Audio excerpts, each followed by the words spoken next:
बिस्मिल्लाहिर्रहमानिर्रहीम। अस्सलाम वालेकुम जी, welcome back to my YouTube channel. मैं हूँ उर्वा और आप देख रहे हैं ice and spice YouTube channel. आज आपके साथ बेहद लाजवाब गर्मियों की रेसिपी शेयर करने लगी हूँ, जो कि है मेक एंड स्टोर रेसिपी। आपके साथ इमली और आलू बुखारे के शरबत की रेसिपी शेयर करने लगी हूँ, जिसे आप 5 से 6 माह तक के लिए आराम से स्टोर भी कर सकती हैं। गर्मियों में आप सिर्फ एक दफ़ा बनाएं और पूरी गर्मियाँ इस्तेमाल कर सकती हैं। और ये ड्रिंक बहुत ही यमी ठंडा ठार बनकर तैयार होता है। गर्मियों में आप इसे लाजमी बनाया करें, और अगर आप बनाकर से स्टोर कर सकती हैं, मेहमान आ जाते हैं वक्तन फ़वक्तन, तो भी आप उन्हें सर्व कर सकती हैं। एक यूनिक सी रेसिपी लगती है।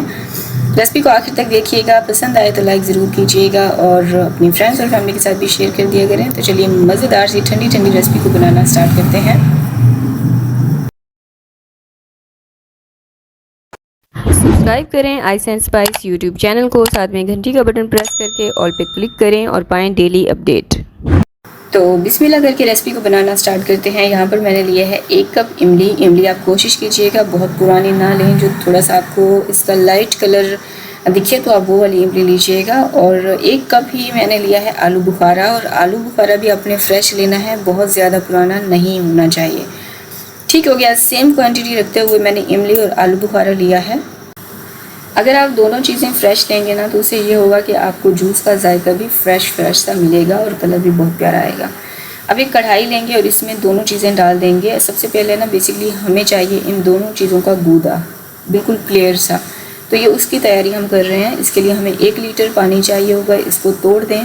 अब स्टार्ट में चूल्हे की आँच को हाई करके 3 से 4 मिनट तक के लिए पका लें। जब देखें कि पानी में बबल्स बनना स्टार्ट हो गए हैं, पानी में उबाल आना स्टार्ट हो गया है, फिर आप इसको कवर करके कम से कम भी 12 से 13 मिनट तक के लिए मीडियम लो आंच पर इसको पकने के लिए रख दें, ताकि इसका गूदा अलग हो जाए और गुठलियाँ बिल्कुल अलग हो जाएं। तो मैंने 15 मिनट तक के लिए लो आंच पे इसको पकने के लिए रख दिया था। अगर आप इसको हाई फ्लेम पर रखेंगे तो क्या होगा, आपका पानी जो है ना वो सारा ड्राई हो जाएगा बहुत ही जल्दी, और ये इस तरह से आपके पास नहीं आएगा। इसके जो छिलके थे वो बिल्कुल अलग हो चुके हैं और जो गूदा था वो बिल्कुल अलग हो चुके हैं। तो इस पॉइंट पर अब मैं चूल्हे की आंच को बंद कर दूंगी और इसको ठंडा होने के लिए रख देंगे। अगर आपको जल्दी है तो आप एक बड़े से बर्तन में पानी निकालें और उसमें इस कढ़ाई को रख दें, आपका बहुत ही जल्दी से काम हो जाएगा। अच्छा, यहाँ पर हमारे जो इमली और आलू बुखारा है ये अच्छे से ठंडा हो चुका था। अब हम हाथों का इस्तेमाल करेंगे। हाथों को आपने अच्छे से वॉश कर लेना है। हाथ आपके बिल्कुल साफ़ सुथरे होने चाहिए, और इस तरह से ना अब आपने इनको निचोड़ते हुए जितनी भी गुठलियाँ हैं, जितने भी आलू बुखारा और इमली के साथ छोटी छोटी सी लकड़ी भी होती है, इन सब को आपने अच्छे से मसल के ये सारा जो है गुठलियाँ वगैरह हर चीज़ आपने निकाल लेनी है इस।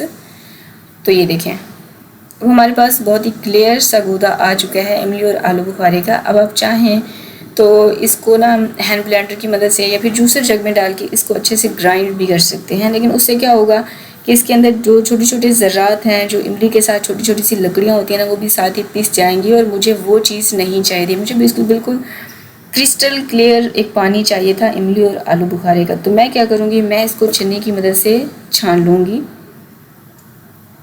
इससे क्या होगा कि आपके पास ना बहुत ही साफ़ सुथरा सा इमली और आलू बुखारे का गूदा आ जाएगा। ये देखिए, अब जब मैं इसको छान रही हूँ ना, तो आप देखिएगा कि कितना इसमें से एक्स्ट्रा चीज़ें निकलती हैं।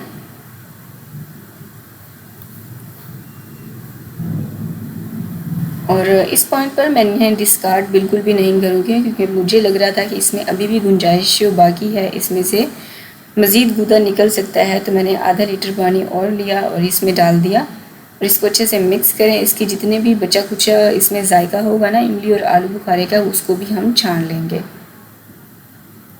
रेसिपी देखते हुए अगर आप यहाँ तक पहुँच चुके हैं तो उम्मीद करती हूँ आपने वीडियो को लाइक कर दिया होगा। ये बिल्कुल फ्री है, आपके बिल्कुल भी पैसे नहीं लगते हैं एक लाइक बटन को प्रेस करने में, लेकिन मुझे थोड़ी सी हौसला अफजाई हो जाती है। तो ये देखें, मैंने इसको दूसरी दफ़ा भी छान लिया है, और अब हमारे पास ये जो गूदा है, जो एक्स्ट्रा चीज़ें निकली हैं गुठलियाँ वगैरह, ये सारा अब ये किसी काम की नहीं है, इसको आपने फेंक देना है। और हमारे पास एक बहुत ही ज़बरदस्त किस्म का साफ़ सुथरा सा जूस आ चुका है। अब हम इस पे काम करेंगे आगे। अब जो है दूसरी साइड पर मैंने ली है एक कढ़ाई। सेम कढ़ाई का इस्तेमाल करते हुए ये सारा जूस उसमें डाल देंगे, और चूल्हे की जो आंच है यहाँ पर अब आपने हाई कर देनी है। हाई आंच पर आपने इसको पकाना है, कवर करके रख दें और 15 मिनट तक के लिए इसको हाई आंच पर छोड़ दें। बेसिकली हमें अब इसका जो पानी है ना, इसको रिड्यूस करना है, इसको इतना पकाना है कि ये पक पक के ना 2 से 3 हिस्से ये कम हो जाए। तो ये देखें 15 मिनट तक के लिए मैंने इसको हाई आंच पर पकने के लिए रख दिया था। इसका पानी काफ़ी हद तक खुश्क हो चुका है और ये गाढ़ा होना स्टार्ट हो गया है। इस पॉइंट पर अब इसमें डालेंगे चीनी। 1.5 कप मैंने यहाँ पर चीनी का इस्तेमाल किया था।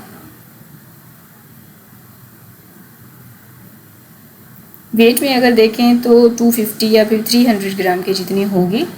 अच्छे से मिक्स करेंगे और अब आपने इसको इतना पकाना है कि ये बिल्कुल थिक और गाढ़ी कंसिस्टेंसी में नहीं आ जाता है।